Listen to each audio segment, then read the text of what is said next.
Camping day देखते हैं, relax वाला बंदे का। ओके इसमें क्या भरा है टाइम बाइक बड़ा वाला।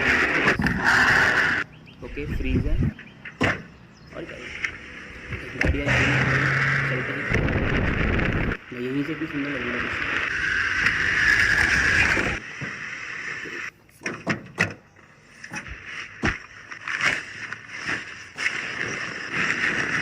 बहुत सही टेंट है यार, मुझे बहुत सही लगता है ना। एकदम महंगा ही हुआ है इनके बाद तो महंगा ही हुआ है, 1-2 लाख का तो होगा, 2-3 लाख का भी